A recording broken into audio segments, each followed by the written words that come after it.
Okay.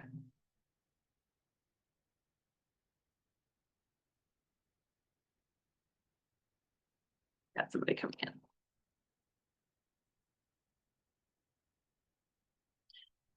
Okay. So nod your heads if you can see my presentation of what are the Akashic Records. Okay, perfect. Okay. Now,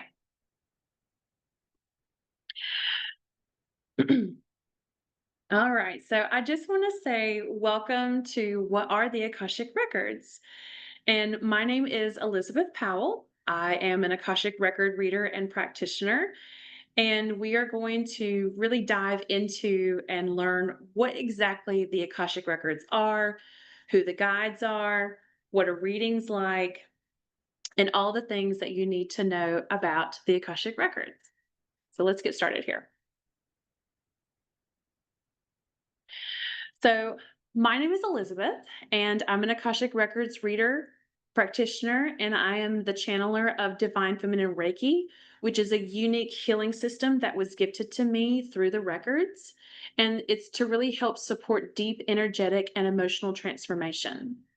So, as a teacher, I offer Reiki trainings from level 1 all the way through to Karuna Holy Fire master level, as well as Divine Feminine Reiki certifications. And so I also lead continuing education workshops for energy healers that integrates Akashic wisdom to help deepen their intuitive practices. But in my private sessions, I teach empathic women how to reclaim their power, especially where they've been conditioned to give it away. And the Akashic records remind us that we are never without choice. The guides meet us as equals and helps us to call in to a radical responsibility with love and clarity in our lives. So I help women to uncover soul level roots of energetic stagnation, whether it's from past life wounds or soul contracts or emotional patterns. But I really love to weave like the Reiki and the shadow and inner child work along with shamanic journeys to really support deep transformation. Because to me, personally, true healing isn't surface level. It's a journey within to your inner light and your truth and a heart led life that honors your power without giving it away. Okay. So that's a little bit about me. So I just want to go over kind of like the overview of what we're going to go over today. So we're going to talk about what is the Akasha, okay? This multidimensional realm, okay? Then we're going to talk about what happens in readings and in clearings and how they're different. We're going to talk a little bit about how this differs from psychic work. And then we're going to go into who the guides are, how to structure your questions, and then what to do with the guidance even beyond the readings. Okay.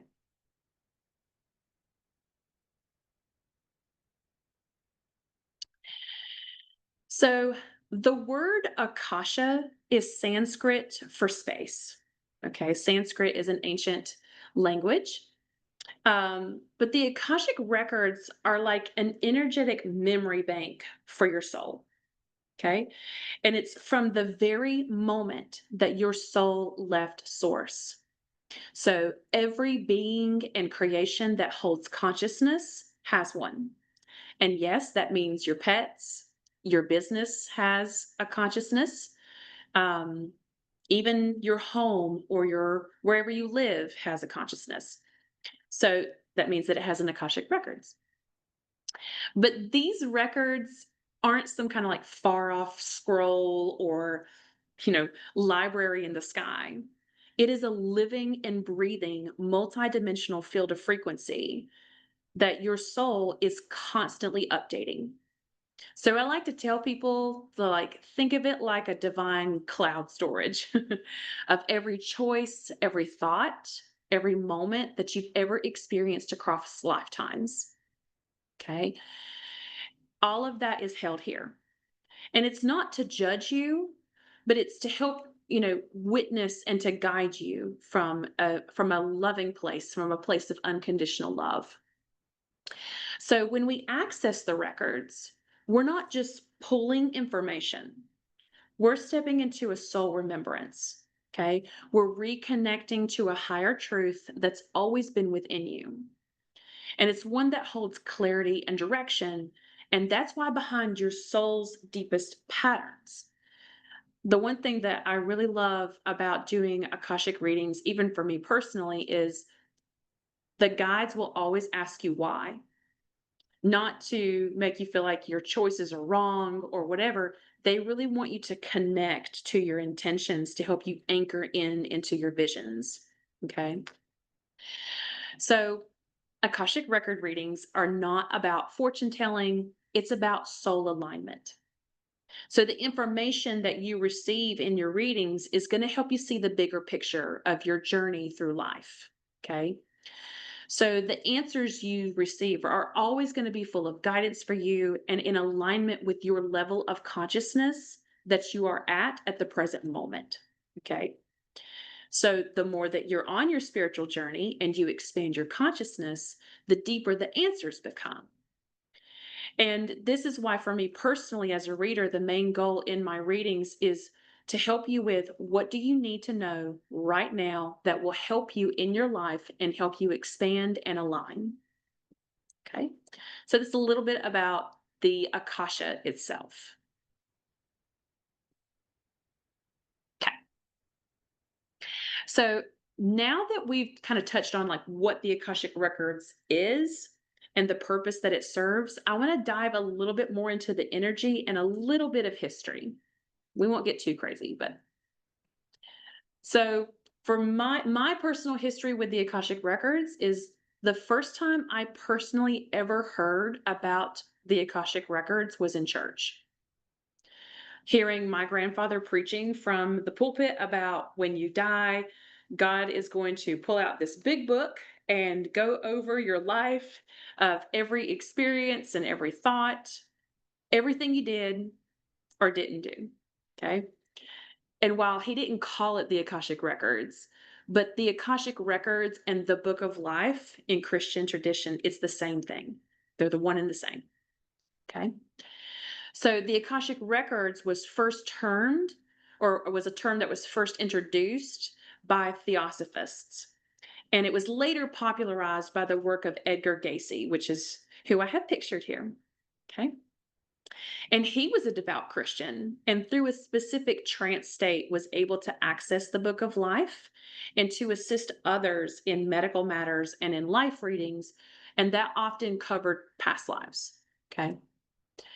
And I just want to stop here and note that as a collective, we have evolved past the need of going into trance states in order to access the Akashic records. And this is just due to our collective and individual consciousness expanding and evolving. Okay. There are multiple ways to gain access to the records. I personally use a prayer method. Okay. There are intentions and activations within that prayer method that help you to bypass the ego and the astral plane, which is dream world or the fourth dimension. But it helps the reader to go directly and connect to the Akashic records. Okay. It is everyone's birthright to access their records, and the information that you receive from the guides is profound and very invaluable. So the records are deeply committed to helping you, and the guidance that you connect into is from a place of unconditional love. So I know that whenever I personally was training to become a reader, we were encouraged just to sit in the energy of the records. And my personal experience comes from, I guess, just feeling whenever I would sit in the records, I just felt immense peace. Like I was totally and completely supported by God or source. And I know that we always are, but it was like I got to really connect to that feeling. And it felt really familiar. I mean, we come from source. So it's going to feel very familiar to us. So I really compare it to whenever I've done past life regressions. In regressions, we have to go to the moment that you pass away in a lifetime, and then the guides go over with you what that life was about. But during that time, you're in that space in between. Okay. So, in my first past life regression, when I went into that space in between and the guides reviewed that life with me, my mentor even told me, she said, "You had the biggest smile on your face." And I said, "Yeah, I have. I never felt so much freedom and peace before in this incarnation because our bodies really kind of weigh us down in that way with the densities of the frequencies in Earth." But it was really neat. Um, so that's sort of the same experience whenever you go into the Akashic Records. It's just peace and freedom. Okay. And you guys experience that too. If you ever get a reading, you guys get to experience that too a little bit through the information that you receive. It's very liberating, it's very informational. Okay. So let's kind of dive into what a reading is. Okay. So, an Akashic Records reading allows you to receive guidance from your Akashic Records on any area of your life. Okay. So, the records offer an objective, soul level perspective. And it's really easy to lose that bigger picture perspective whenever we're navigating the day to day human experiences. So, in a reading, it's not about being told what to do. Okay. It's not about trying to receive instructions to make choices and how to navigate your life in that way. Okay. It's about receiving the kind of insight that brings your truth to the surface so that you can move forward with clarity and confidence and in alignment with what you want to do. Okay. So you can ask about anything that's on your heart.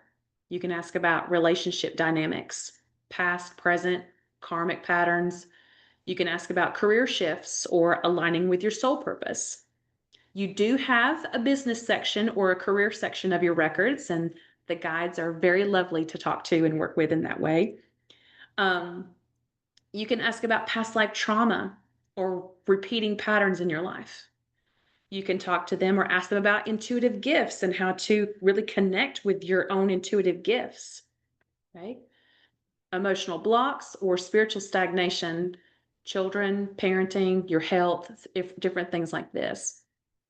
But the records are not going to hand you like these yes or no answers.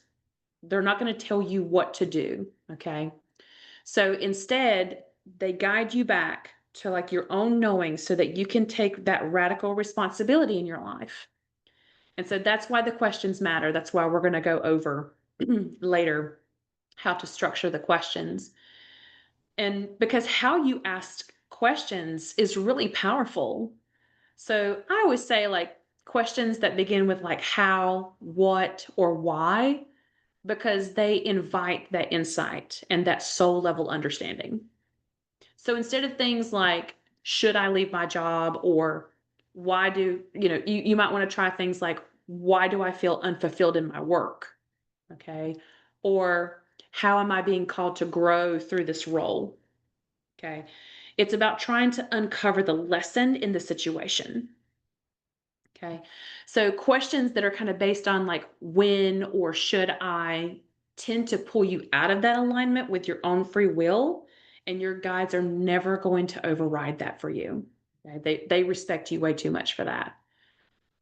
And as we go through this, or if you guys ever decide that you want to get a reading with me, I do offer a free PDF that I send to people that has 104 questions of what you can ask your records to help you feel prepared and grounded whenever you go in.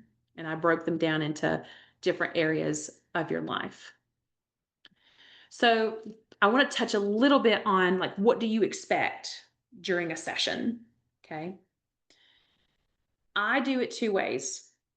Usually I meet over Zoom with someone, but if you're in the area in my office is in Ocean Isle. I do offer readings in person. But during that session, I open your records using your full name and a sacred prayer, and then you get to ask your questions. and I begin to channel the guidance that's ready to come through from your masters, teachers, and loved ones. Okay. Every reading is completely unique. I have some ladies who meet every month and do a reading every month to work with their guides really, really closely in their life. And every reading is completely different, even if you ask the same questions, you know, because again, it depends on what level of consciousness you're at the moment. Okay. So you may have some readings that focused on past lives, or others on healing current blocks, or ancestral healing, or starseed wisdom. But the records always reveal what is the most helpful for your soul's journey in that moment. Okay. One thing I do want to note before I go to the next thing is people often ask me, they're like, what do I need to do to get ready for my reading? You don't have to do anything other than have your questions, and that's it.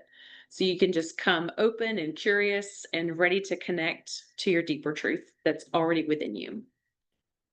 But in readings, this it really helps you to have a conversation with your higher self, okay? And also to have those deep conversations with your guides as well, who are here to completely support you. Okay. So that's a little bit about a reading. Okay. So let's start to get into what a clearing is like. And for my people on here, I know that I show you guys this all the time, the 7 energy bodies. I promise I will not go on tangents about the energy field. Okay. We can do that at the end. So let's get into one of my favorite parts, which is the clearings. Okay. So I want to first start with what a clearing is not. Okay. Because there's a lot of misconceptions about what clearing the Akashic Records is. So, Akashic Record clearing is not erasing or deleting or wiping out your records. Okay. I have had some people reach out to tell me, like, oh, I had an ex who accessed my records and he erased things and he changed our soul contract and now we're bound together forever. That cannot happen. So, your records are divinely and sacredly protected. Okay. Even if you have good intentions as a reader, if you have good intentions going in, nothing can happen without the consent of your higher self and your guides. Okay. As far as a clearing. So your records are a sacred archive. It's not like a diary that you just get to rip a page out of. Okay. Like I said, they're very protected. And the records keepers and the Akasha itself is in the 5th dimension and higher. Okay. And so those dimensions are operating from a place of unconditional love at all times. So with clearings, it's about releasing energetic stagnation, okay, blocks, patterns, past life traumas that your soul has stored in what the Akashic Records call the light grid, or these 7 energy bodies that you see here. So this stagnation can build up over lifetimes or even get passed down ancestrally. So think of it like this. Every time that you've repressed a thought or an emotion or an experience in this life or in another, it doesn't just vanish. Okay. It gets stored. And until it's transmuted, it's just going to linger and get recycled as it moves through these 7 energy bodies. Okay. So what can actually be cleared? Let's talk about what we can clear. So we can really go in and look at past life traumas like war wounds, witch wounds, persecutions, betrayals. We can also look into soul contracts, whether you have a soul contract with somebody that is complete and ready to clear, because soul contracts cannot be rewritten. They can only be cleared or canceled. Okay. We can look at vows of poverty, chastity, silence, those vows of always, never, and forever. Okay. So be careful what you promise. Because always and never and forever from an Akashic Records perspective is an unbelievably long amount of time. You know, on earth here, we may get between 80 to 100 years. We're doing good to get 100, right? And to the Akashic Records, that's like the blink of an eye. So whenever you make those vows of, I'm never going to do this, or I will always love you, or forever and ever, whatever, that is a long time, a very long time in the records. So those things can be cleared. Let's see. We can do like fear-based trauma around your intuitive gifts. Okay. Karmic cords, ancestral imprints that are still affecting your present life. So let me talk about cord cuttings for a second because I have people ask me about these. I do these a lot, and it's something that's really common, especially with divine feminine Reiki and the Akashic Records. So a common misconception between cord cutting and soul contract clearing is that if we do a cord cutting, that means that the soul contracts have been cleared, and that's not always the case. Okay. It's always good to energetically clear. It's like good energetic hygiene for you to cut cords with people that you're no longer in contact with. But that involves like going through and taking your power back. Okay. It does not mean that the soul contract between the two of you is complete and ready to be cleared. Okay. Those are two separate things. Because sometimes people come in and they ask me, can you cut cords with me? And like, my crappy husband, I'm so done with him, or a toxic ex, and it's like your higher self is saying no, because there's still lessons to be learned. Or if you are ready to cut cords, then we have to go through that process. But the guides don't believe in helping you to just spiritually bypass. Like they want you to do the work. That's why we talk about in cord cuttings going in and saying, okay, we have to spiritually work with this other person, figure out what the lessons were, take our power back if it was given away in some way, and then we can cut cords. Okay. They're not going to shortcut your growth to give you to give you temporary relief. Okay. Um, let's see. We can clear ancestral.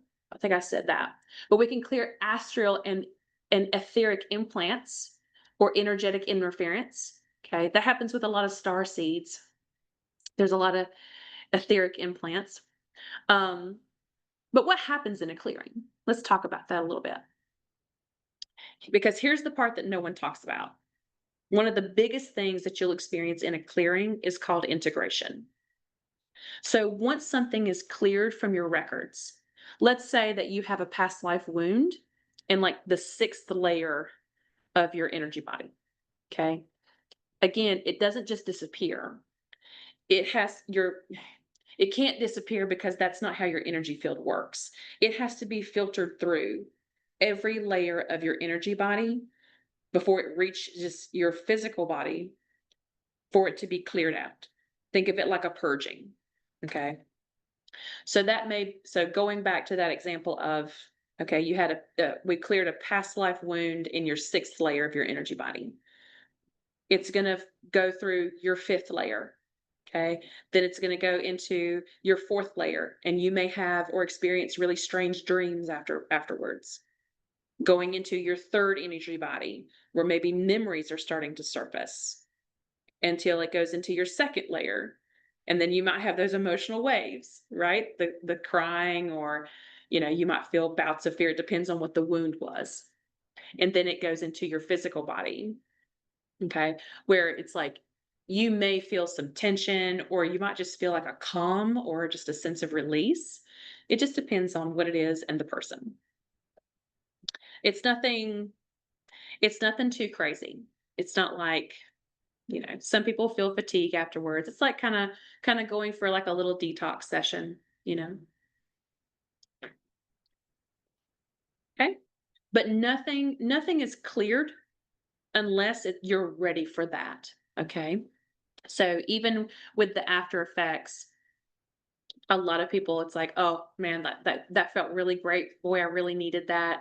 Um, and it's something that you're ready for and you're prepared for. Okay. So because your system is having to recalibrate to this new frequency. Okay. So you have to let the feelings move and just kind of help with your body. Okay. It's not a setback, it's healing. Okay. But like I said, you're always in charge. Nothing is ever clear without your higher self's consent. Okay. So these sessions, the clearing sessions, are done with the full cooperation of your masters, teachers, and loved ones in the records. Okay.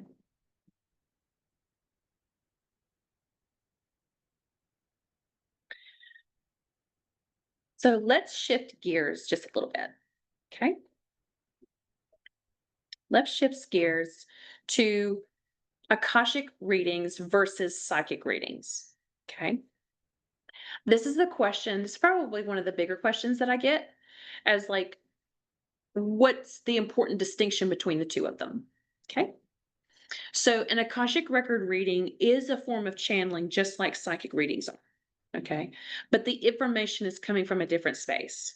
Okay. So in Akashic record readings, the person sitting, the reader is channeling the information from your guides in the Akashic records. Okay. So so basically in an Akashic record reading, the information coming from it is not from the reader's personal insight or intuition. It's coming from the Akashic records. Okay. So in a session, I go in and I open your records, and there's a full process of fully surrendering for me, for the reader to receive and transmit guidance from the masters, teachers, and loved ones. Okay. On the other hand, psychic or intuitive readings is where the reader, the psychic, is going to draw from, they're going to read your energy. Okay. And then offer you guidance based off of their intuitive gifts. Okay. So they're reading your energy and interpreting like what they feel and offering insight from their perspective. And sometimes they use tools like tarot or oracle cards to do it. Now, neither one is better than the other. They're just simply different tools, but they both can be incredibly helpful depending on what kind of support you're seeking. So, what makes an Akashic record reading unique is that the guidance is coming from a higher dimension of consciousness. Or we can go into your soul's blueprint across time, space, or multiple lifetimes. Okay. And it's less about like, what should I do? Or when will I, and more about, okay, what is my deeper truth here? How can I realign with that and step into my sovereignty and into my power? And the records really help you zoom out and see that bigger picture. Okay. And it's very, very healing, and it offers a lot of clarity. So for me as a reader, or any reader, again, that process of full surrender. I don't interpret or I don't analyze the messages and then give it to you. I have to let it come through me as it is, directly from your guides. So the process of channeling is where the guidance is going to drop down into my heart before being spoken through the throat. So it's a beautiful, balanced process of that feminine energy receiving, right? And then expressing, which is masculine, in sharing the message. So whenever you come to a session, that's why you're encouraged to bring those thoughtful, open-ended questions, so that your guides will meet you where you are and offer you the information that you're most ready to receive. Okay.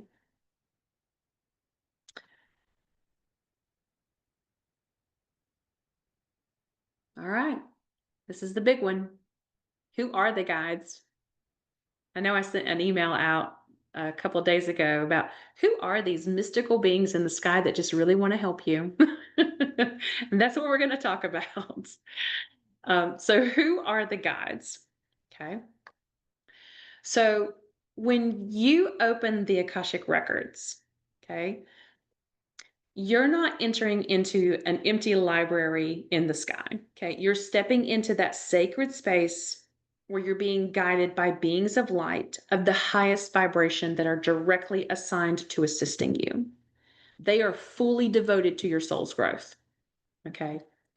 And so these beings are called the Akashic Record Guides, and they come in three forms. Okay. So I'm going to go over each one. So let's start with the Ascended Masters. Okay. A lot of people recognize these. Okay. So these are enlightened souls who did once walk the earth, but they've completed their human journeys. Okay. They've transcended the cycle of reincarnation and now they support humanity from higher realms. Okay. They hold a lot of wisdom from many different traditions, but they don't belong to religions. Okay. Regardless of how we may identify them, they're not religion based. Okay. So you might know them as, yes, Jesus. Okay. Jesus, who is a divine masculine teacher of unconditional love and forgiveness. Okay. If he is one of your ascended masters, then your soul needs help or wants to integrate lessons of Christ consciousness. Okay. Other ascended masters are Buddha, okay, who is the embodiment of inner peace, presence, and the non attachment. Okay. Kuan Yin is another one. So she's the goddess of mercy and compassion and divine feminine healing. The saints. Saints are a good one that people recognize. So, for example, like Saint Germain, who's the keeper of the violet flame, he offers transmutation and alchemy. Mother Mary. And then you also have ones that are not so connected to Christian tradition. Okay. Um, like you can have Egyptian type ascended masters like Thoth, who is the ancient Egyptian master of sacred knowledge, or Isis, or Hathor, or Jwa Kul, who is known as the Tibetan. He does esoteric teachings. Okay, he offers spiritual evolution and mental clarity. Um, that's like a really quick list. There is so many ascended masters. Okay. I mean, Mary Magdalene, like, there's so many different ascended masters, and you may feel a connection to one of them based on your spiritual lineage or how your soul resonates to them. And they often step forward in readings when you're ready to receive that higher wisdom or that innate deeper healing for you. Okay. But your masters helped you choose your lifetime before coming into this incarnation. Okay. They help you pull together your team of teachers and loved ones. Okay. Because they know what you have to learn or do in this lifetime and what energy that teacher or loved one will help support you with whenever you need it. Okay. So that's really quickly the Ascended Masters. The second group is called the teachers, and this is a more mysterious group. Okay. And it's also the most misunderstood. Okay. So the teachers are non physical beings of light who may or may have not ever incarnated on earth. So they exist to help you understand your soul's lessons and patterns and contracts. They're not emotionally attached to your choices. Their guidance is deeply wise, very neutral, and very loving. And while they don't usually share names, they might present themselves in forms that feel familiar to you, especially when it helps you integrate their teachings. So, examples that maybe you might recognize as far as what a teacher would be in your Akashic records. One, like spirit animals, people really understand or they have heard about spirit animals. That's an example of a teacher for you in your Akashic records. Okay. And each animal has its own lesson. um, I've seen some people who have starseed guides. Okay. People have, I've seen people who have Octurian or Palladian teachers who are sharing energetic technologies and soul blueprints to help you learn how to embody spiritual lessons. Angels are sometimes a teacher in your Akashic records. They offer like a lot of light code insight. okay? And you may have, you had those light codes in a past life, okay? And your teacher is to help you reactivate those, okay? But the teacher's job is not to tell you what to do, but they help you with guidance and understanding and integrating, okay? Think of them as your soul professors, your non-emotional cheerleaders, okay? They really bring a deep perspective, especially during moments of life transition or confusion, okay? Their lessons for you are very specific, meaning as long as you are learning a lesson from them, they are there for you. And once you have learned the lesson and you've integrated the teachings, they move on. Okay. So the last kind of section of your guides, I guess you could call it, is the loved ones. Okay. So these are souls who you've had a relationship with in this life or in another life, and who have returned to support your journey from the records. Okay. They are not ghosts or stuck spirits. Okay. Because even you two, whenever you pass away or when we all pass away in this life, we are given a choice during our life reviews if we would like to be in someone's Akashic records. Okay. And so your loved ones will come forward when they have wisdom for your healing, not just to say, hey, or tell you where the will is or where the family money's buried. Okay. They're here to help you, and they offer beautiful messages. I mean, just beautiful, loving messages to really help you on your journey. So we may think that our loved ones is just like our ancestors, okay? But that's not necessarily true. You may have a grandmother or a grandfather or a mother in your Akashic records, and they offer like a lot of deep ancestral healing, okay?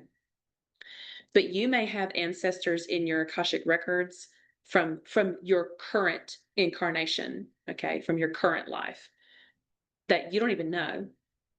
Like it could be like your second great grandmother that you never met. Okay. So it could be ones that you've never met before. The loved ones also include like maybe a best friend from your childhood that reminds you of your light.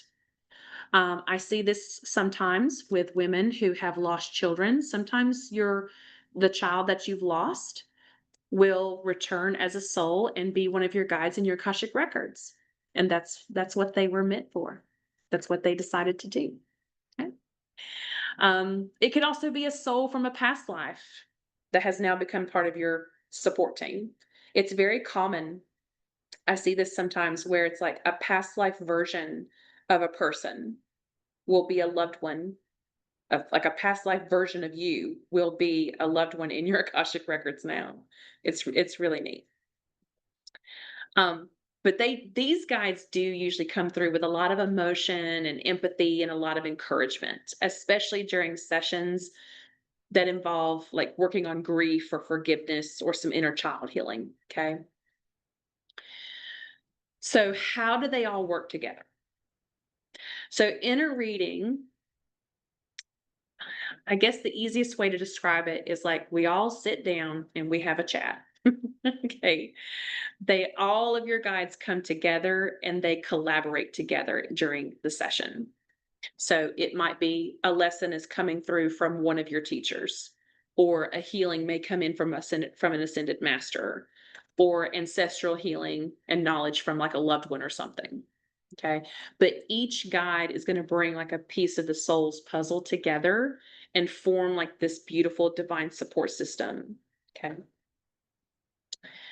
They are absolutely fabulous to work with. They have really good senses of humor, by the way. Sometimes they do crack jokes. That is a thing. Even I was not expecting that as a reader, but they do crack jokes sometimes. They do believe in joy. Okay. If you have a sense of humor, okay, that means that your higher self has one too, and so do your guides. But they have the utmost respect for you. Like I said, they're never going to override your free will. They make insights and offer you guidance to help you make empowered choices. Okay. They're never gonna talk down to you. They're never gonna act like they're better than you. You're seen as an equal here, okay? They have a lot of respect for people and souls that reincarnate on Earth because Earth is insanely, insanely hard, okay? It's one of the hardest schools that you will ever incarnate into. So they have a lot of respect for you, okay?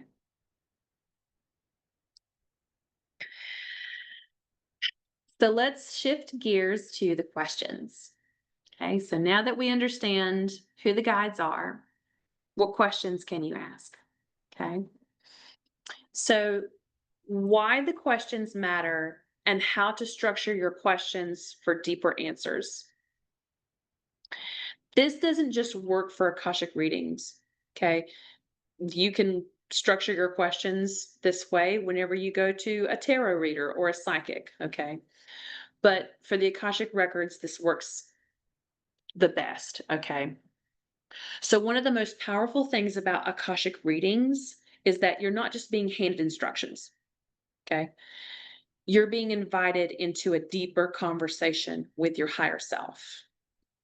So the way that you ask your questions really determine the kind of insights you're going to receive. So structuring your questions in that way is how you can dive deeper into your soul's journey, okay? And have really beautiful conversations with your guides. So the guides, like I said, they're not gonna tell you what to do or make decisions for you, okay? So questions where you're asking questions like, you want a yes or a no answer, okay? Or questions like, "When will I find that special someone? When will I get married?" Or, "Should I do this?" Okay? Those kinds of questions come from a place of disempowerment, okay? And that's like you're asking someone else to choose for you or to tell you what to do, okay? But remember, the records are here to help you step into responsibility for your life, and that includes having power over your choices, okay? So like I said, here over here I have, questions that don't work. Just a few little examples like, is he my soulmate, or should I quit my job, or am I gonna move soon, or will I get married next year? Things like that are future focused, and you're asking to be told what to do. Okay. So sometimes people still try to ask these questions, and sometimes the guides either do not answer or they come back with questions for you. It's like, should I quit my job? And they'll say something like, well, what do you think?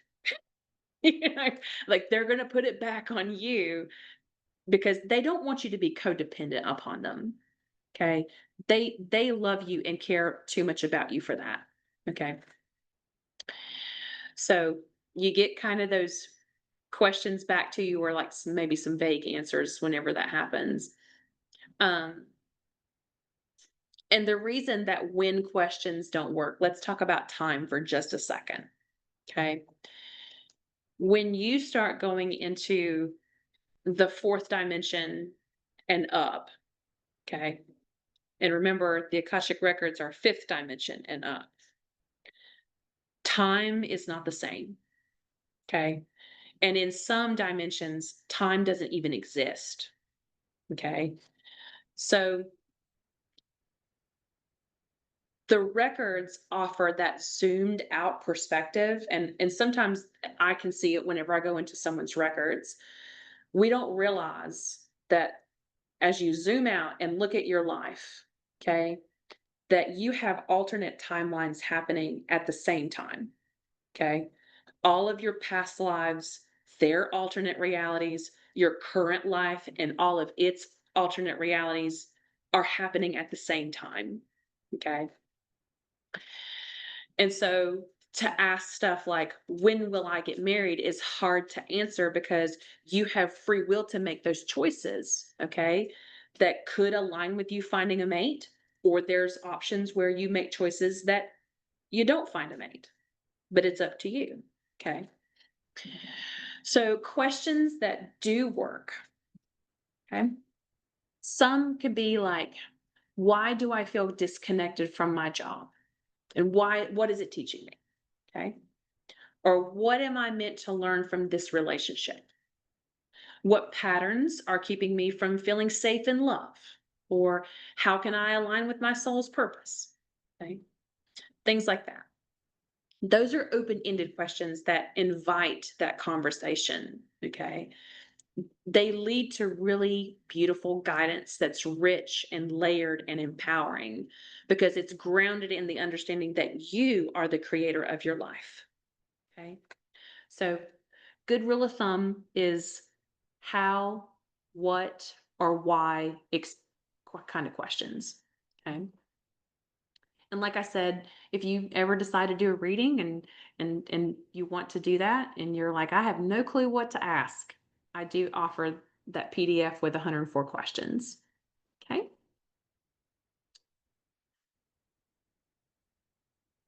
So before we start getting into the Q&A, because I know people have a lot of questions and I'm super excited that you have questions. I wanted to give you all 6 things that you can do with your Akashic records that maybe you haven't thought about. Okay. So the first would be that you can actually activate dormant clair senses. Okay. The clairs, if you're not sure what that is clear feeling, clear knowing, clear seeing. Okay. Um, so everyone has access to the clair senses, but most of us usually naturally lead with like one or two. So in today's like really fast-paced world, it's very easy to lose touch with that inner guidance system, your intuition. So that's why working in your Akashic records is so powerful. It really does reconnect you to your truth. Okay. So the more you strengthen this connection, the more you tap into and connect with your guides in this way, some of those clairsenses will open up. I've already seen this a little bit with some of my clients. They're actually stepping into I had a client who had an experience where she touched an object and she started getting information. And so the guides were really wonderful in helping her to like walking her through exactly what happened and how she can do this again and how to practice with this new gift that came online for her. That was really cool. You can strengthen your connection and communication with your spirit guides. Obviously, I mean, you're doing that now with, working with your Akashic records. You can open it up to many subtle ways that your spirit guides are already talking to you. They talk to you all the time, and sometimes we miss it. Okay. So as you deepen that relationship, you're going to begin to feel their presence more clearly. Okay. Like that steady, loving support system that's in your everyday life. Okay. Another thing that you can do with your Akashic records is that you can understand and learn to work through money blocks and blocks to abundance. Okay, this one's a lot of fun. So by working with your Akashic records, you're also able to understand where you may have energetic blocks to receiving or working with the energy of money.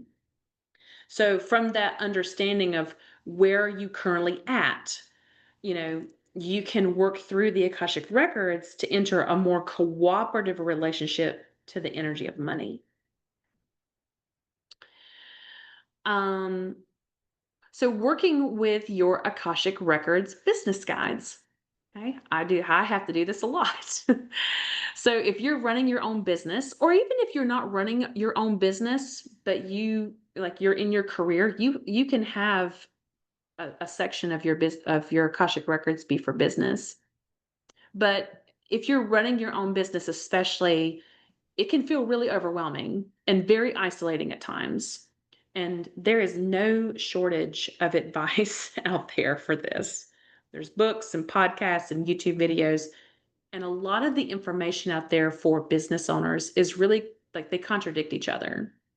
So I know that I've experienced this personally. Like, it's no wonder that a lot of entrepreneurs end up in like this freeze mode and they're unsure of what actually aligns with them. Okay. But working with your Akashic records, you know, they're specifically here to support your growth. Now, they're not going to hand you a step by step plan, you know, but they will help you to tune out the noise and come back to what feels true and aligned for you. Okay. They're really powerful allies and they really, really want you to succeed in that way. Um, let's see. Understanding your inner archetype or energies.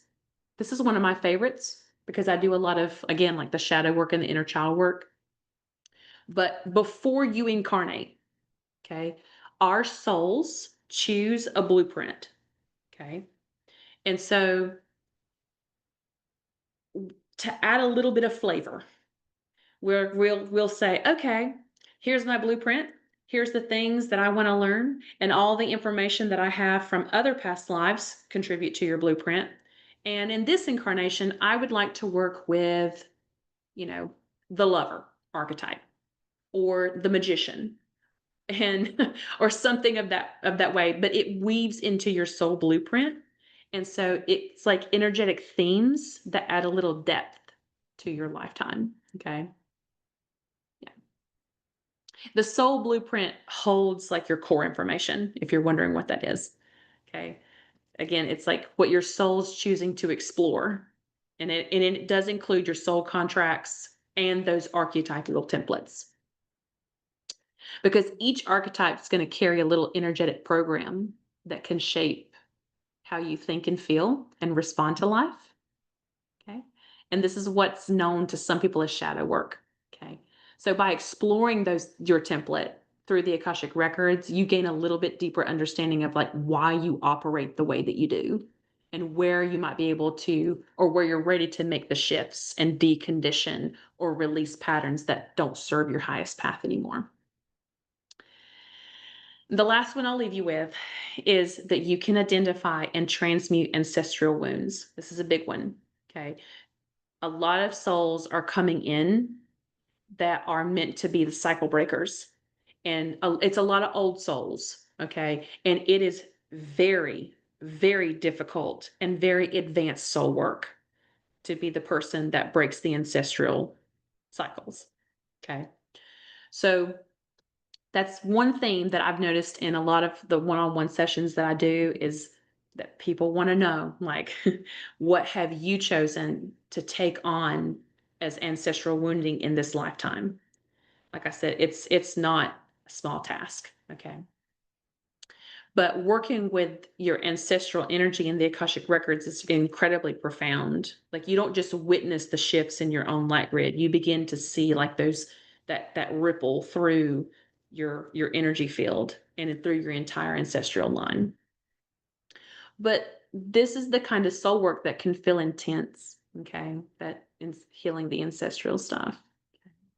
So your guides really offer you like a safe and supported space to guide you through the process of transmutation. Okay. Okay.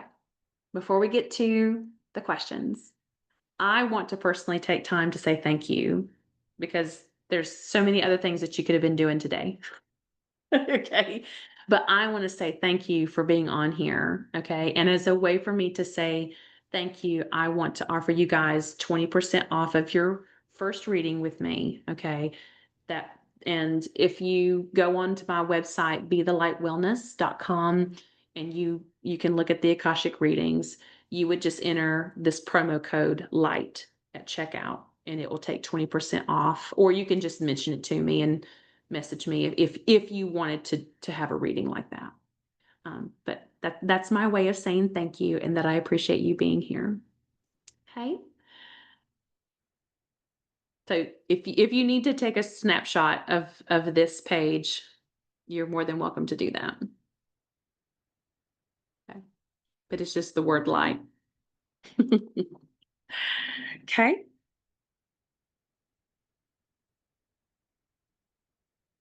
All right. It's time for the Q&A session. So I'm going to stop the share. And let's see. You guys should be able to unmute yourself.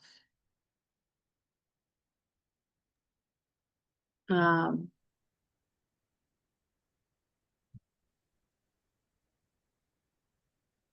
Yes. After you're having a reading, do they ever say she's not asking me a question that I really want to help her with or something?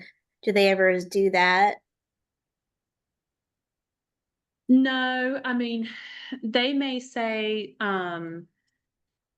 sometimes every once in a blue moon, they might say like, you know, we're not ready to answer this question at this time. Um, or they'll answer it, like I said, they'll answer the question, but it's like they're like, let us give you the layer that you're ready to integrate and that you're ready to receive. So that's why I tell people, like, if you come for multiple readings, don't be afraid to ask the same question because you may get another layer because now you're ready to go deeper. Okay. Yeah, I did on my last reading.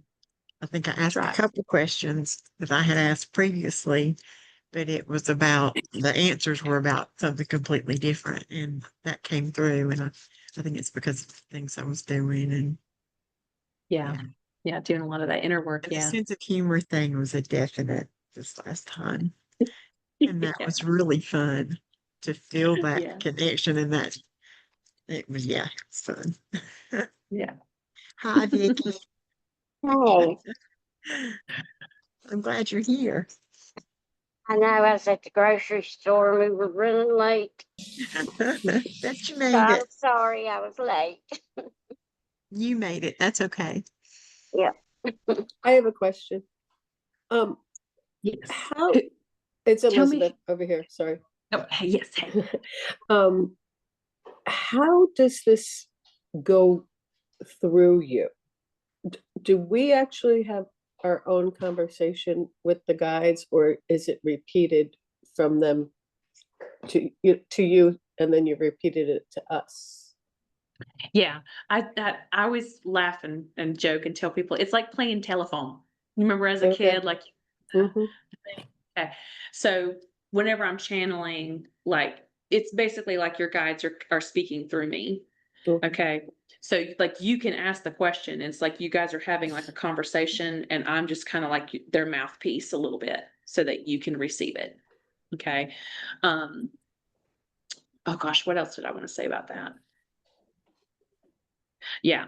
Because I know sometimes your guides will speak to you in the way that you accept, right? And so some, I mean, everybody has different personalities, and there are times whenever I have to tell the guides, I'm like, okay, I don't talk like that. I can't say that.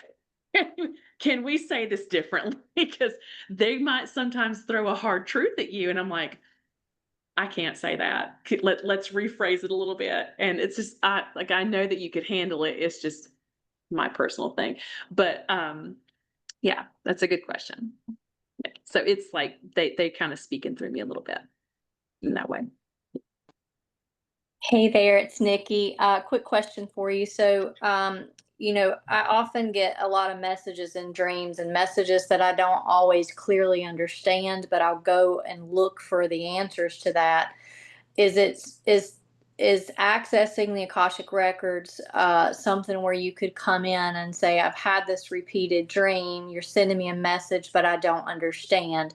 And it's often something that I don't have any knowledge about. Like I had this repeated dream where I wake up and I keep hearing the name Parvati and I look it up and it says Hindu goddess and I read all the things, but I don't know what the message is and I don't know why I don't understand it.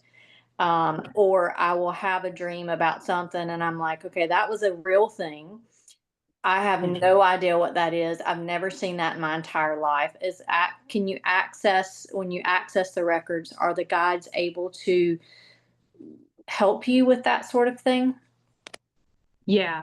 Yeah, because a lot of people, like if you dream and you're somebody that has lucid dreams, then you're a soul that who is an astral worker. So you're dual missioned, meaning that you have your own, like you have a soul purpose that you're going to do here on earth, but then you do work in the astral world, which is dream world. Okay.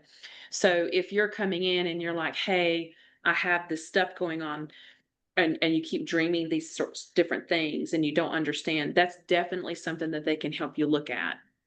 Okay. Because they do that's how we receive it. It kind of has to go through the different layers, and then it finally hits our energy field and we receive it through, and it gets filtered. So that's why a lot of yogis talk about grounding, grounding, grounding, because if like, we're receiving information all the time, but if you're not grounded enough, then you don't know what to do with the information, or you don't recognize it, you know. And it's really easy to do. Our lives are really busy. But yeah, you can do that. Thank you. You're welcome. Hi. Hello. Hi. Hi. Hi, beloved. Hello. Hi. Can you hear me? I'm trying to find you. What's your name? I'm sorry. It's your very favorite German. Hi, Christine. Sorry, I couldn't understand you. I'm sorry. Can you not hear me? Yes, I can. I can. Okay, good. I just want to circle back to what the person, not before me, but the person before her said. Well, actually, the answer you gave.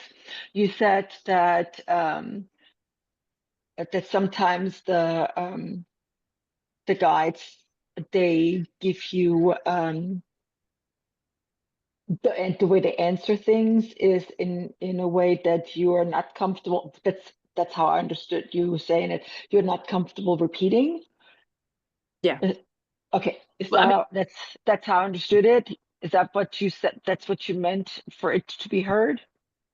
sometimes they say things in a way where it's like that's how they talk to you, and I know that they talk to me in that way too. Sometimes they throw out something that's like, man, that really hit me.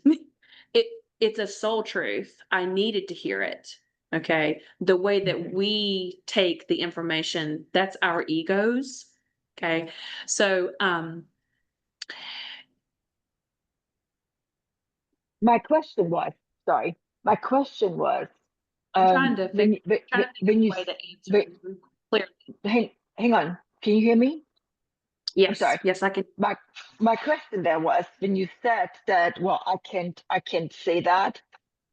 What if that person needed to hear it like that? Yeah, so that's why, like, it's like, okay, maybe I'm personally, as a person, not, like, okay, like, I would never say it that way. But I usually sometimes I'll tell them, like, hey, can you like rephrase that in a different way? Okay. Okay. Because they're like, we're all having to work together too, and they respect my free will too, you know. Can you So give an example? Maybe I'm just not understanding. okay. You know how, you know, my little brain. Here's a good example. I had a lady who asked me about why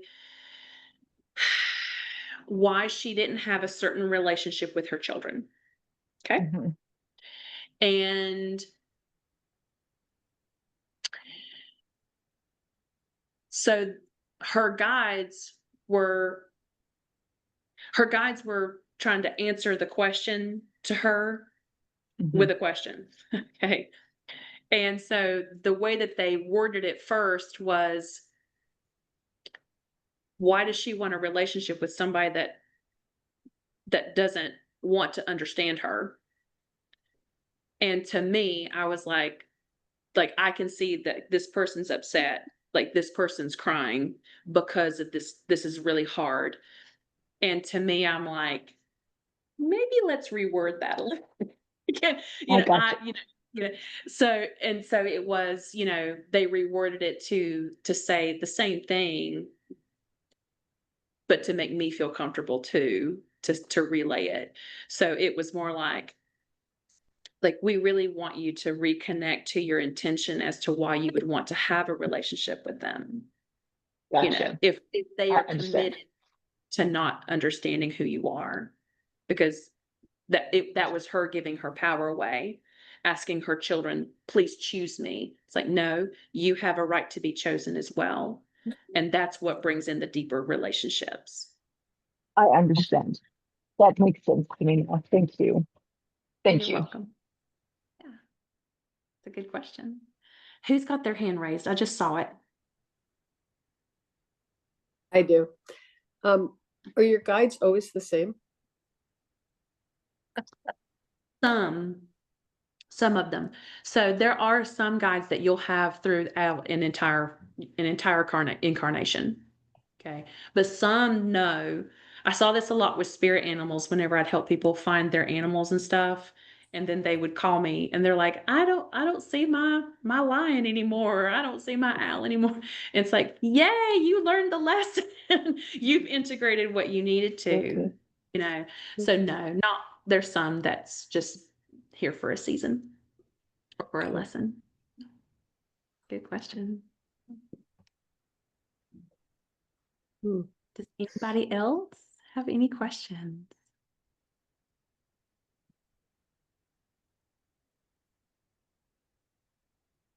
Question. Hello. Oh, go ahead. Oh, I'm so sorry. I heard you mention the astral worker, and that kind of resonated with me, and I never heard anyone say that before. And I was just curious as to like how many different, if we're all here for a purpose, like how many different types of Oh yeah. Oh, I'm so workers glad are somebody. there. Okay. I promise no tangents. Okay, I'm going to answer this really quickly. Okay. Okay. So an astral worker is a type of light worker. Okay. And there's lots of different types of, I mean, hundreds of different types of light workers. Okay. But there's probably about 14 main types of light workers. And you can be one or a combination of all of them. It depends on like what the soul wants to learn. And if you guys ever want to, I do have a blog and sometimes I'll put stuff on there and I do have a blog post about the different types of light workers. And I even put like a little quiz in there. You can take a little quiz and see, but it's always good to have a reading to go deeper into which light worker you are. And it can help you uncover your life purpose or one of them. Thank you for that. Very interesting. Thank you. Yeah, you're welcome. And if you take that quiz 23 times, the likelihood is that, and she can tell how many times you take it. And so if you take it 23 times, you're probably going to still end up the same thing if you answer truthfully. I've seen people do that where I'm like, I see you trying to get these different answers to see Yeah. if this quiz is legit. It is.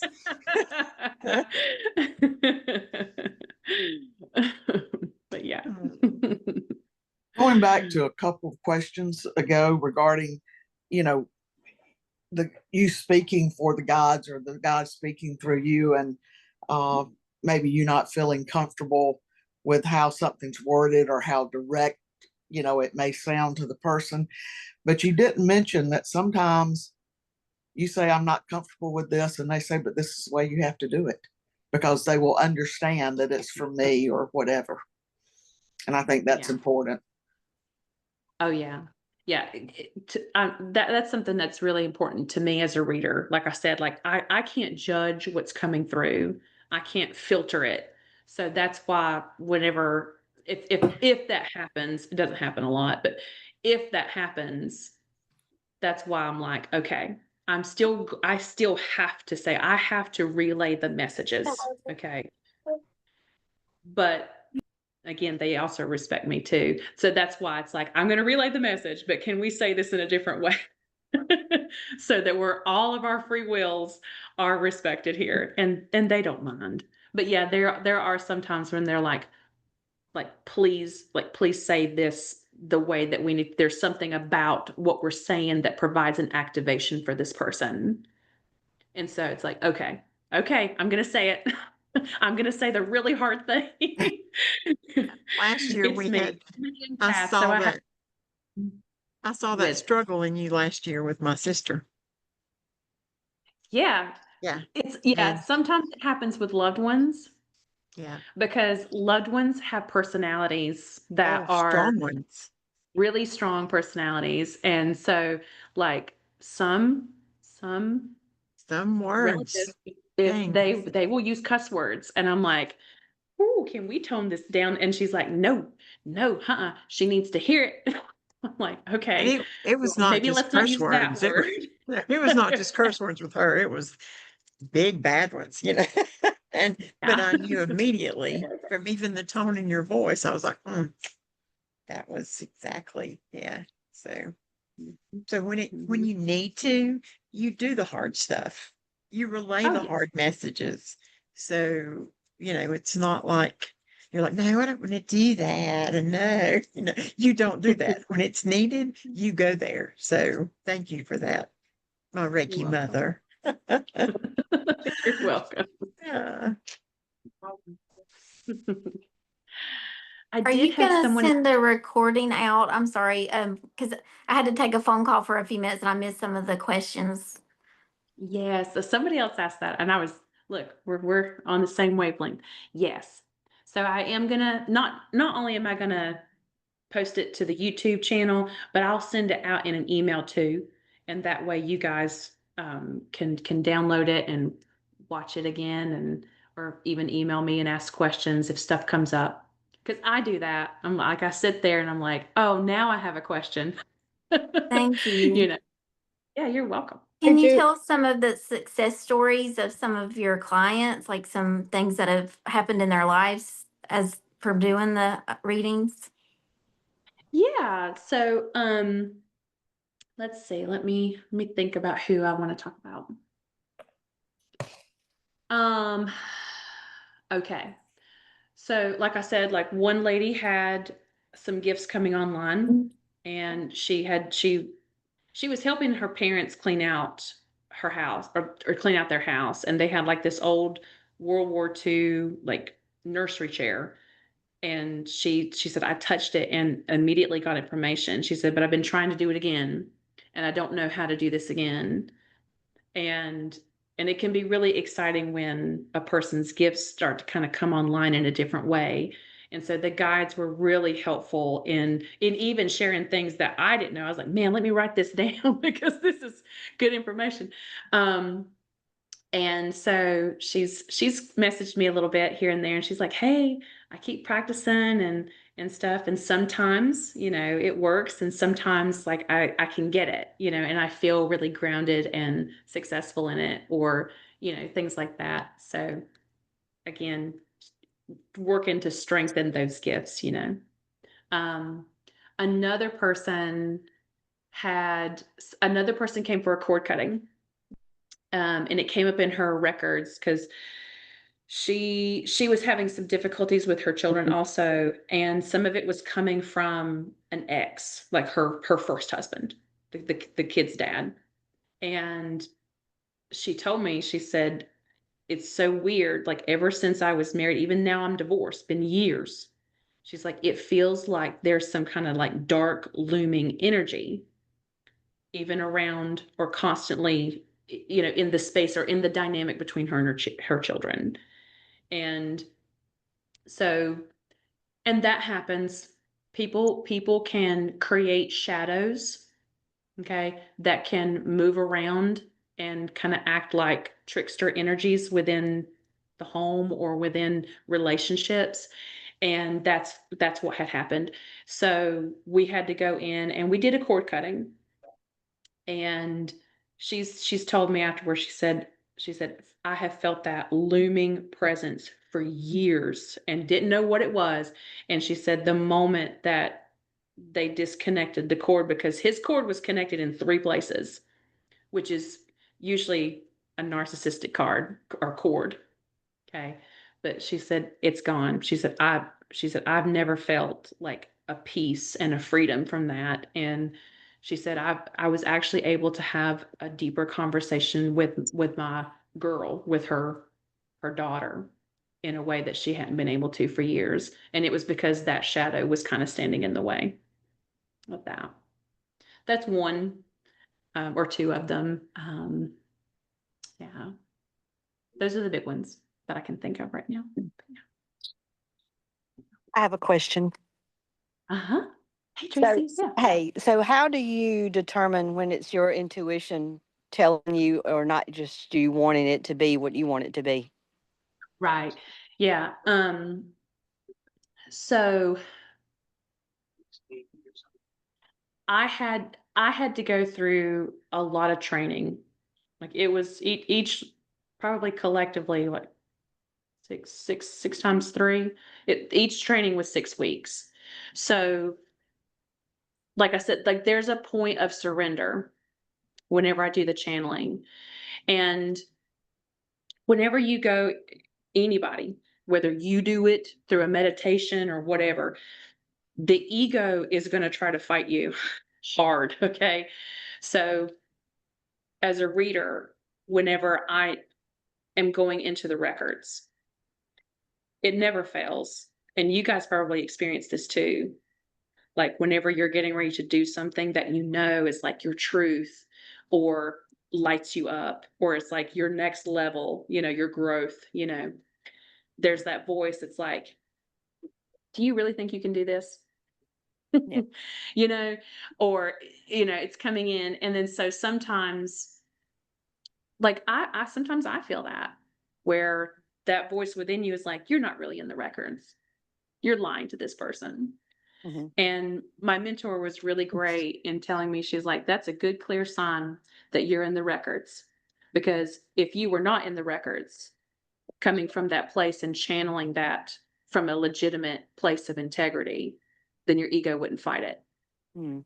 Okay. Because whenever you're going into those fifth dimensions and higher, it's a place of unconditional love where the ego doesn't exist. And so it doesn't want you to go there because it doesn't have control over you. So, I mean, the guides are really good during readings, even for me, where they're like, hey, you need to take a drink of water or have a bite of candy or maybe start writing, just to kind of have me stay grounded in the energy to make sure that like we're staying on topic and me as a reader is staying within integrity for the reading. Mhm. Okay. Yeah. Well, I have a second question. So Uh-huh. you said before we incarnate, our soul chooses a blueprint. Mm-hmm. I understand it to a certain level because I don't Yeah. understand how someone could say, I want to be a murderer or I want to Right. be an abused child or things that are just so traumatic. That's hard for me to Yeah. get past. Yeah. And that is hard. And I can say, okay, and I don't mind to share it. That was hard for me too in the beginning because I'm somebody that has dealt with sexual abuse. Okay. And so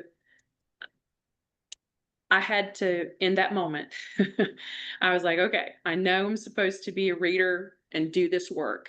Okay. And I asked those questions too. I'm like, how in the world could I have chose and said, yeah, abuse me, Right.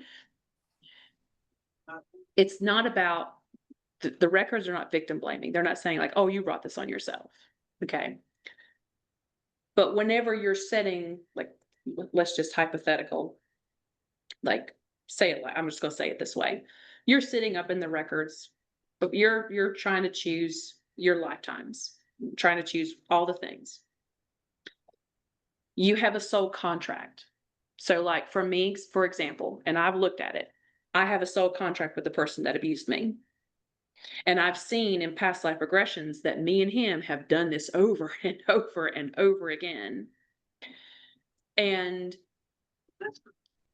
and so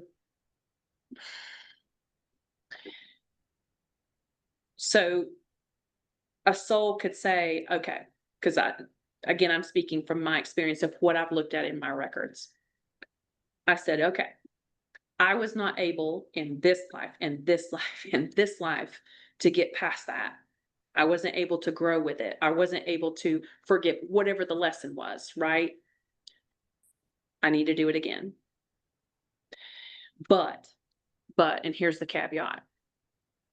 Whenever we come down here, whenever we finally incarnate, we forget all that. Okay.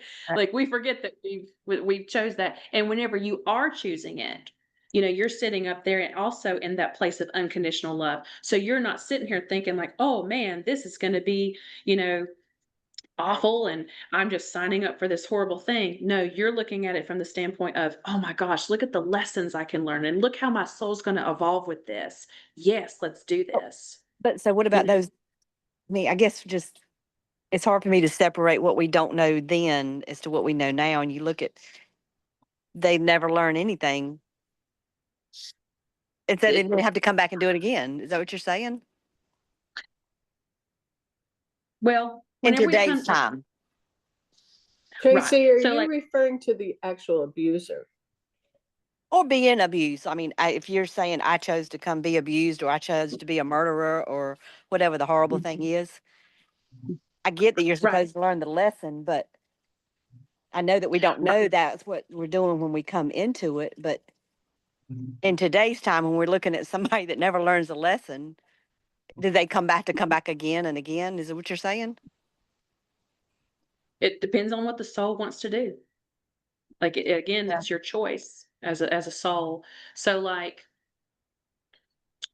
How many lifetimes do we choose at one time? When we're sitting in the records, because it's I mean, it's all of the lifetimes. infinite. Right. So do It- we choose all of them at one time?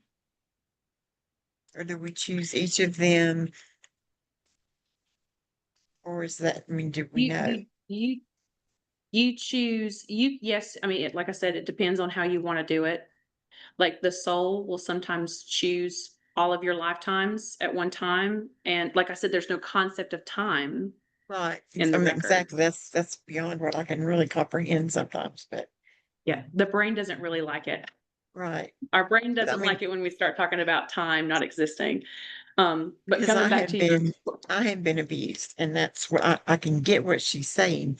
How in the world could I choose to come into this? right. So whenever so like let's say like you carefully plan out each moment. Okay. But souls have free will. Remember that. So part of the contract, because this is what I had to figure out too, is my abuser could have chose to not do it.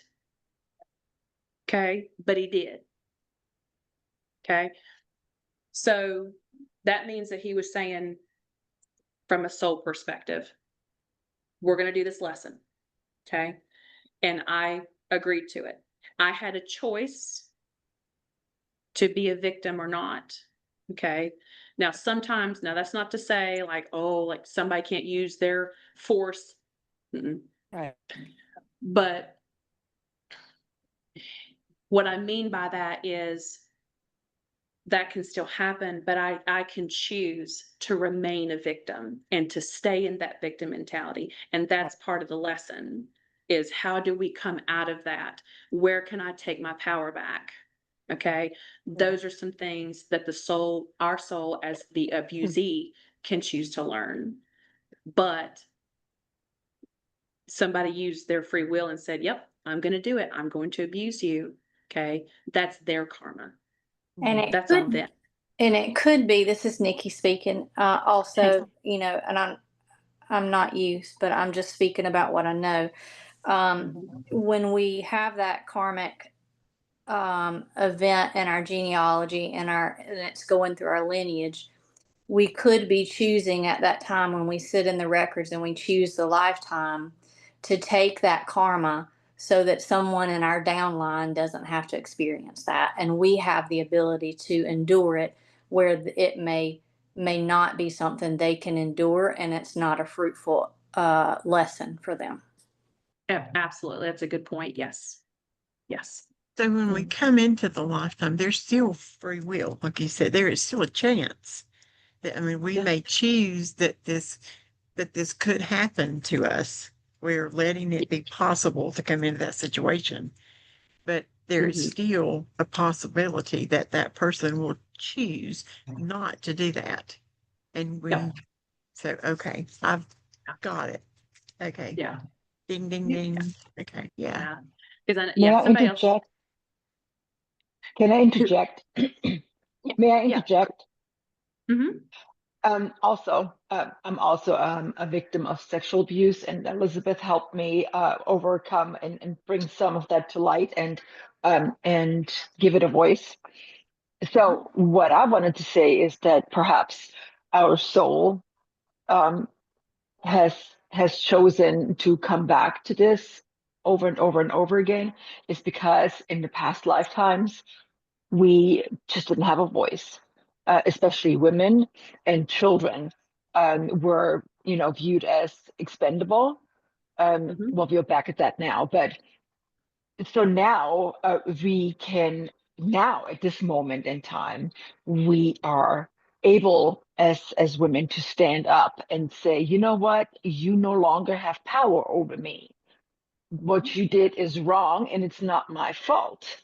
I did not choose for you to abuse me.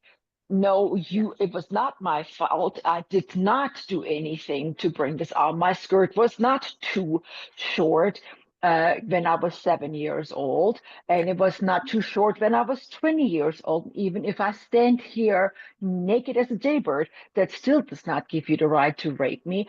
No, it is not my fault that you choose to rape me. It is not my fault that you chose to murder me in the past lifetime. Even Right. also, maybe a person that I heard somebody say, a murderer comes back to murder, but that murderer may have also been I'm not excusing by any means, but that killer may have been also either a tortured soul in the past or maybe have been a small child of sexual abuse or horrific child abuse that doesn't know anything else but violence. And maybe that soul is searching to come into a family that loves them and shows them something different. I'm just throwing shit out here, so I don't know if that's if I'm on the wrong path here, but on the right path here. But this is just my little head telling me that and I'm getting goosies here too. So, but I'm thinking, you know, why else would you come back unless you wanna make a change or you wanna take control of your soul, of your life and of your future. Somebody said, Situation. a few generational curses. That's what they call it in church. Get rid of the generational curse, and I think that's what it is. You, we now in this time we can step out and say no more. I will not Right. accept this, and you can actually tell that person, or if you even if that person is no longer alive or you don't have access to them, but you can say through Elizabeth or other healers, you can say to them, ich sag's meiner Mama, ich sag's meiner Mama. And Elizabeth helped me to say that, remember that. And I just, as a small child, and my small child got to say that, Yeah. and it was profound and it was freeing, and the boulders that roll off your shoulder, they are the burdens are that are lifted are undescribably heavy, and Yeah. you feel so light after you rid yourself of that. I can't even describe it, but maybe it's that. Just Yeah. the thought. So I'm Yeah. blah. Sorry. Love y'all. You're you're fine.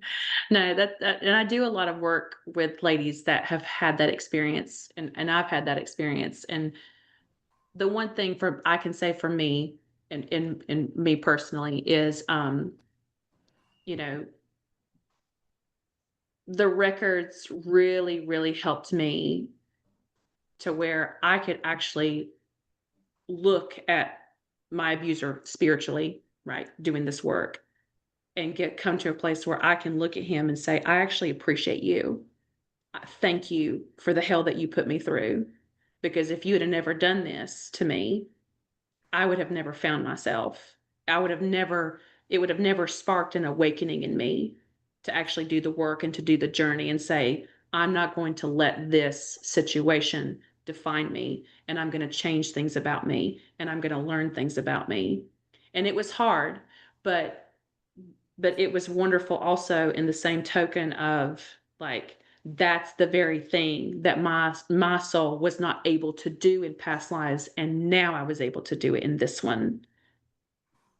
Okay. Nicole, I know you had your hand raised. I want I to was get to just, you. yeah, I was just gonna touch in on the generational trauma. That's how I understood it about, the abuse and growing up in a household where we were physically, mentally, and emotionally abused. I could have either raised my kids the same way, that's all I've known, or fix it and do different and not continue the same pattern. And that's, I guess, kind of how I understood it. And there was a situation growing up where my stepmother at the time, she was just really mean and vengeful for some odd reason, and I never comprehended until, digging more into the past and realized how narcissistic and manipulative my father was.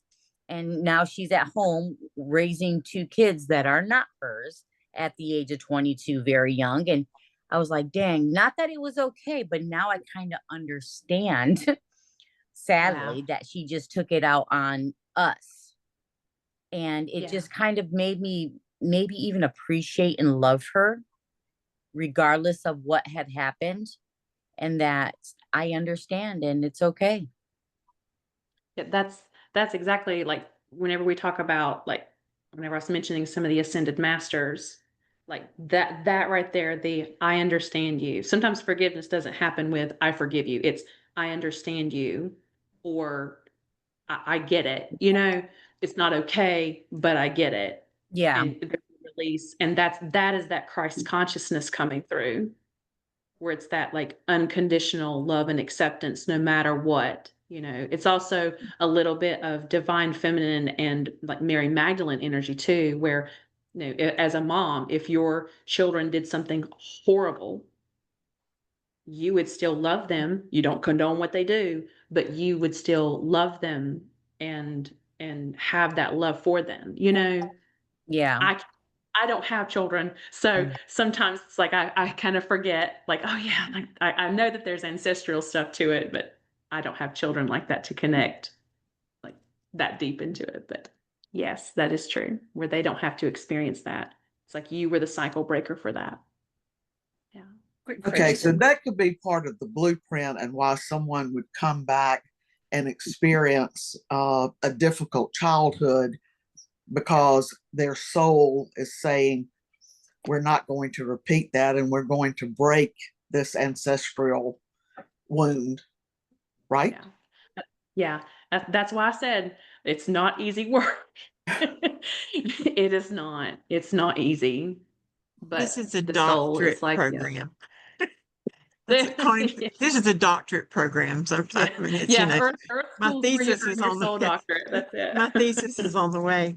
Now, I have. Do we have to use the word exactly? I forgive. Can we say I understand? Oh Lord, yeah. Because that's still a way. I mean, my monster was turned into a bunny rabbit the first time I saw you. That's right. Yeah. And Sometimes they do that. it um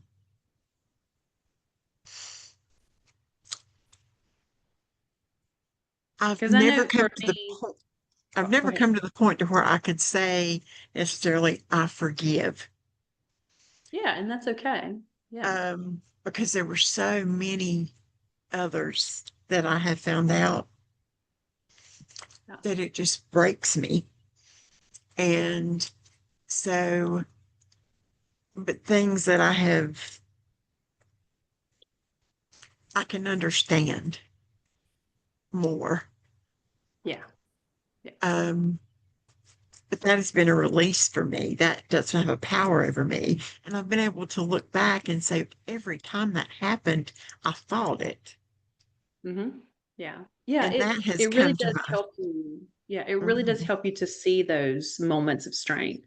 Because I know one of the things that the records helped me with was they taught me, like, if I'm going to do this work and I'm not going to go up to my abuser and be like, hey, let's do this work together in real life.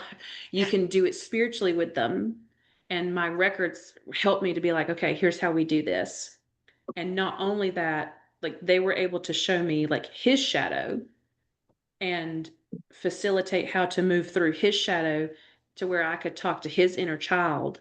And that was the point for me where he like his inner child shared with me some things where I actually was like,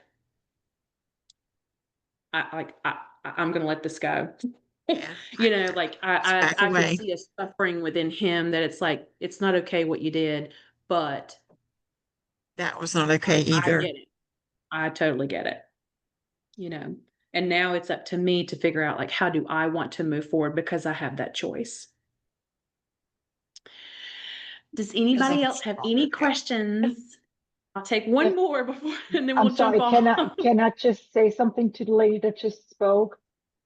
Yeah. So can I just say that forgiveness is not for them, it's for Oh, you. yes. So if you, I'm just telling you, just what my heart just wanted to tell you is that when you forgive, it frees you, not them. So when you choose to forgive, it is your heart that is set free, not his. Yes. And I just want to give you a hug. Can I give you a virtual hug? You can give me a virtual hug. I'm giving you the biggest, I'm a good hugger. I'm just giving you a really big hug right now. And I want to tell you that you're loved and that you are enough, that you're wonderful. Thank you so much. Oh, thank you. Well, I want to say thank you to everybody for joining. And these were really great questions. And I hope that the information was helpful so that y'all have kind of some clarity around like what it is and what it's not and what you can do, you know. Um, and like I said, if you guys ever choose to do that kind of work, you get 20% off of your first session, just and stuff. And but I want to say thank you. And I'll send, like I said, I'll send the recording out in the email. Check your promotions folder and check the spam folder. But I will send it out. Or I'm going to post it on my YouTube channel, which is Be the Light Wellness. And so that way you can watch it there or send it to somebody that you're like, hey, this was really interesting and maybe this is something for you, you know? So Thank you, thank you guys Elizabeth. so much. I really appreciate you guys. Thank Thank you, Elizabeth. you. We Thank you appreciate so Thank much, you. Elizabeth. Thank Bye, you. sweet lady. Can't wait to Bye. see you. Bye, Good to darling. Bye, sweet bye. souls. Bye. Bye. Thank you. Oh,